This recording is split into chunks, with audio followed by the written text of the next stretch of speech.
रत्नागिरी तालुक्यातील कुर्धे गावात सुरू असलेल्या साकवाच्या बांधकामादरम्यान भीषण दुर्घटना घडली असून अर्धवट पुलाचा स्लॅब कोसळल्याने एका तरुण मुकादमाचा दुर्दैवी मृत्यू झाला। या घटनेमुळे परिसरात शोककळा पसरली आहे।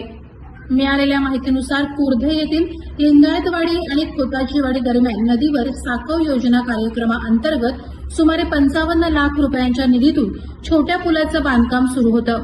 पुलावर पहिला स्लॅब टाकण्यात आला होता, मात्र उर्वरित काम अद्याप अपूर्ण होतं। सोमवारी झालेल्या मुसळधार पावसामुळे नदीला पाणी आलं आणि पुलाच्या लोखंडी खांबामध्ये मोठ्या प्रमाणात गाळ आणि कचरा अडकला। त्यामुळे बांधकामाला धोका निर्माण झाल्याने मंगळवारी सकाळी गाळ काढण्याचं काम सुरू करण्यात आलं। मंगळवारी सकाळी 9:30 ते 10 वाजण्याच्या सुमारास मुकादम अक्षय शिवाजी काटे हे 2 कामगारांसह नदीपात्रात उतरून अडकलेला गाळ काढत होते। त्याचवेळी पुलाला आधार देणारे लोखंडी खांब अचानक सटकल्याने पुलाचा जड स्लॅब कोसळला। या दुर्घटनेत अक्षय काटे थेट स्लॅब खाली अडकले।